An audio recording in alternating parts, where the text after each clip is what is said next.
সুপ্রিয় দর্শক, welcome to my YouTube channel care daily ব্লগে আপনাদেরকে স্বাগতম। আজকে নতুন একটা ভিডিও নিয়ে আবার আপনাদের মাঝে চলে আসলাম।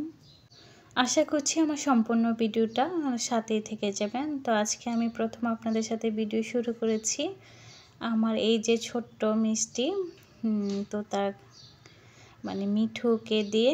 তো আজকে আমি যেহেতু অনেক গরম পড়েছে,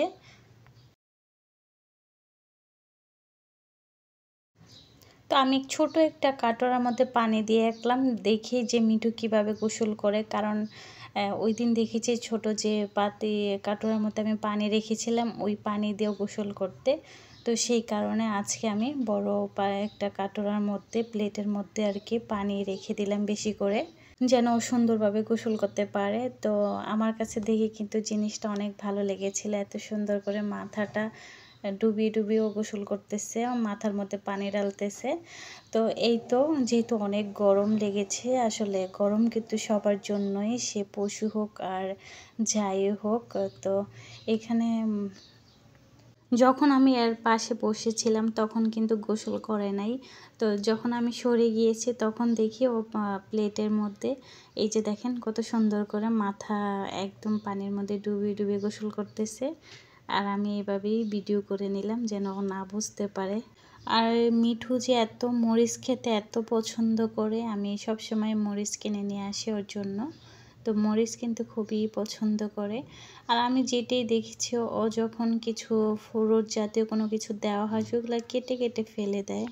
তো আপনাদের মধ্যে কিছু মাছের ভিডিও শেয়ার করলাম। আপনাদের ভাইয়া পাকিস্তানি পিঁপড়ি থেকে অনেকগুলো মাছ নিয়ে আসছে। আর মাছগুলা দেখেন, এই ইলিশ মাছগুলা নিয়ে আসছে, কিন্তু ইলিশ মাছ থেকে আমাদের বাংলাদেশে যখন ইলিশ মাছ রান্না করি কতটা সুন্দর একটা গ্রান আসে, আর এটা থেকে কোনো গ্রান নাই, মনে হচ্ছে যে সিলভার মাছ।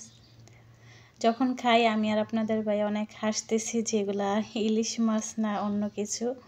তো অনেক খুশি হয়েছিলাম, কারণ অনেক দিন পরে ইলিশ মাছ দেখে আর অনেক বাংলাদেশে আমার ইলিশ মাছ দেখে খেতে মন চায়। আর এইগুলা নিয়ে আসছে, এগুলাতে কোনো গ্রানে নাই ইলিশ মাছের, তারপরও দেখে খুব ভালো লাগছে। আর আমাদের বাংলাদেশে যেহেতু মাছের দেশ, তো মাছ কিন্তু সবাই কাটতে পারে। তো পাকিস্তানিরা কিন্তু এত মাছ কাটতে পারে না, তো আমাদের নিজেরাই মাছ কাটতে হয়। আর মাছ কেটেও কিন্তু বাংলাদেশে কিছু কেটে অভ্যাস আছে। তো কিছুটা মাছ কিন্তু আমি এভাবে, ইলিশ মাছ বড় নিয়ে আসছে, জাক্কাও নিয়ে আসছে। তো আমি কিছুটা, কারণ সবগুলা মাছ একদিনে সম্ভব না কাটা, তো সেই কারণে আমি এরকম থেলির মধ্যে করে ফ্রিজে রেখে দিয়েছি। কারণ একদিন পর পর এক এক থেলি নামিয়ে তারপরে কাটবো। আর আমার মনে হচ্ছে এটা ইলিশ মাছের ছোট ভাই, কারণ আমাদের এই মাছটার নাম আমি জানি না, কিন্তু এটা যখন রান্না করি এটার মধ্যে না একটা কাঁটাও নাই, আর এটা ইলিশ মাছের মতোই খেতে। তো এই তো আমি ফ্যানের নিচে বসে বসে মাছগুলা কেটে নিয়ে ফেললাম। যাই হোক, আস্তে আস্তে করে মাছগুলা কেটে তারপর ভালো করে ধুয়ে এভাবে ফ্রিজে রেখে দিব। আর আমি কিন্তু মাছগুলো কিছুক্ষণ পানি জড়িয়ে রেখেছি। আর যেহেতু পাকিস্তানে এভাবে শুটকি পাওয়া যায় না, শুটকি খেতে মাঝে মাঝে এত ইচ্ছা করে, তো ভাবলাম নিজে একটু ইলিশের জাক্কাগুলাতে শুটকি তৈরি করে ফেলি। আর এইভাবে আমি হলুদ আর লবণ মাখিয়ে আমি চুলার নিচে রেখে আমি এভাবে ইলিশ শুটকি বানিয়ে নিয়েছি। এটা আপনারা যখন ভর্তা যে কোনো হয়তো বা শাক দিয়ে যখন আমরা ভর্তা তৈরি করি, এটা দিয়ে কিন্তু খাওয়া যায়, খুবই টেস্টি লাগে। আপনারাও চাইলে এইভাবে তৈরি করতে পারেন। আর এইখানে দেখেন বাচ্চা বায়না ধরেছে আলুর চিপস খাবে, তো ওদেরকে বিকালের দিকে আলুর চিপস এভাবে বেজে দিচ্ছি। মাঝে মাঝেই কিন্তু আলুর চিপস ওদেরকে এভাবে দিতে হয়, আলুর চিপস অনেক পছন্দ করে। বিকালের নাস্তা হিসাবে আমি ওদেরকে এভাবে আলুর চিপস বাহিরটা কিনে নিয়ে আসি না, এভাবে ঘরেই তৈরি করে দিই।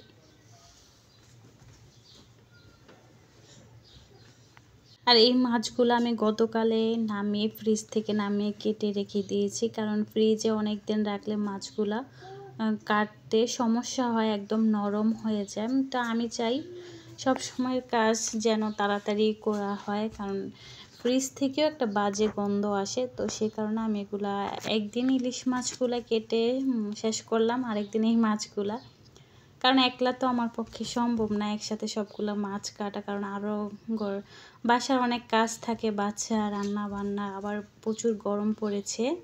তো আমি এইভাবে ঠিক রেখে মাছগুলো কেটে নিব। আর যেহেতু ইলিশ মাছ নিয়ে আসছে, আর ইলিশ মাছ দিয়ে তো আমার কচুরমুখী এত প্রিয়, এত প্রিয়, সবচেয়ে ইলিশ মাছ দিয়ে কচুরমুখী রান্নাটা আমার অনেক পছন্দ। তো যেহেতু ইলিশ মাছ নিয়ে আসে আর কচুরমুখী না হলে নয়, তো আজকে আমি তো ভাবছিলাম ইলিশ মাছের পোলাও রান্না করব, কিন্তু ইলিশ মাছের যে ঘ্রাণ, এটা দিয়ে পোলাও রান্না করলে ভালোই লাগবে না। তো এইভাবেই আমি আজকে দেখি রান্নাটা কচুরমুখী দিয়ে রান্না করা। তো কচুরমুখী নিয়ে আসলাম, আর এখানে হচ্ছে 1 পাও কচুরমুখী 100 টাকা পাও। তো আমি আধা কেজি নিয়ে আসলাম, তারপরে এর সাথে কিছুটা আলু দিয়ে দিলাম। তো এখানে যেখানে আমি আলু চিপস ভেজেছি, তো তেলটার পরিবর্তন করি নাই, কারণ এটা দিয়ে তো রান্না করতে হবে। তো এখানে আমি ইলিশ মাছগুলো ভেজে নিচ্ছি।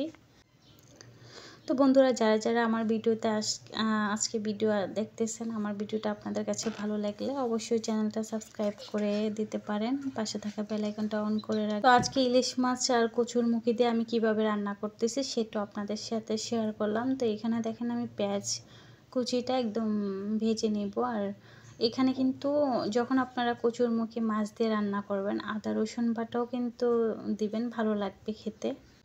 তো এই তো আমি এখানে কিছুটা আদা রসুন, এখানে আমি যে করলা ভাজি করব, তো করলাটা দিয়ে দিলাম। করলার মধ্যে কিন্তু রসুন বাটা দিলে কিন্তু করলার টেস্টটা অসাধারণ আসে। আর দেখেন আলুগুলো আমি আলুর কিন্তু ছিলকা ফেলে দেই নাই, ওইটা সব চিকন করে কেটে আমি করলার সাথে দিয়ে দিলাম। আর গরমের মধ্যে গরম ভাত দিয়ে কিন্তু করলা স্বাস্থ্যের জন্য অনেক ভালো। তো আমি আগে খেতাম না করলা, এখন আমার কাছে অনেক ভালো লাগে।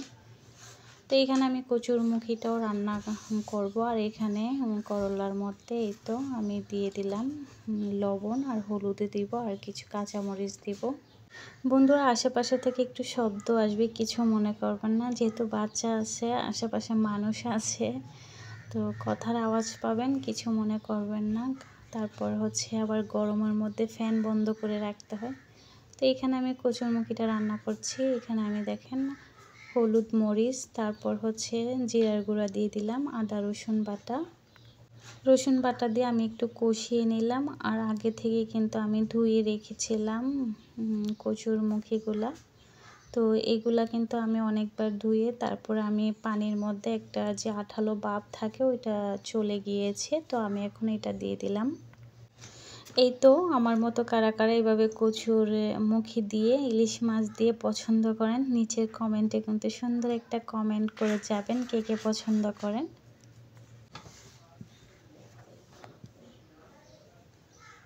তো আমি ভালো করে কষিয়ে নিলাম। তো এখন আমি সামান্য পরিমাণ পানি দিয়ে একটা ঢাকনা দিয়ে এটা সিদ্ধ করে নেব, তারপর আমি মাছগুলা দিব।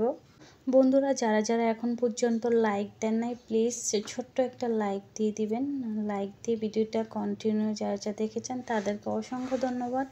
এই তো এখানে দেখেন কত সুন্দর করে হচ্ছে আমার করলা ভাজি। আর এখানে প্রায় কিন্তু সিদ্ধ হয়ে গিয়েছে। তো আমি এই অবস্থায় আমি যে মাছগুলা ভেজে রেখেছিলাম, ইলিশ মাছগুলা এখন দিয়ে দেব এর মধ্যে। তো আমার এই কচুরমুখী রান্নাটা আপনাদের কাছে কেমন লেগেছে ছোট্ট একটা কমেন্টের মাধ্যমে জানাবেন। তো বন্ধুরা, আমি কিন্তু এর মধ্যে কাঁচামরিচ দিয়েছি। তো যারা যারা ভিডিও দেখেছেন সবাইকে আমার পক্ষ থেকে অনেক ভালোবাসা দিয়ে বিদায় নিচ্ছি। আপনাদের মাঝে পরবর্তী আরেকটা ভিডিও নিয়ে আবার আপনাদের মাঝে চলে আসবো। ততক্ষণ পর্যন্ত আমাদের ভিডিওর অপেক্ষায় থাকবেন। বন্ধুরা, সবাই একটু সাপোর্ট করবেন, আপনাদের সাপোর্টে আমরা একটু একটু করে এগিয়ে যেতে পারবো মনে হয়। তো আপনারা যদি পাশে না থাকেন, সাপোর্ট না করেন, তাহলে এগোনো সম্ভব না। তো দেখেন কালারটা কিন্তু খুবই সুন্দর আসছে, খেতেও মাশাআল্লাহ অনেক মজা হয়েছে। তো সবাই ভালো থাকবেন, আল্লাহ হাফিজ।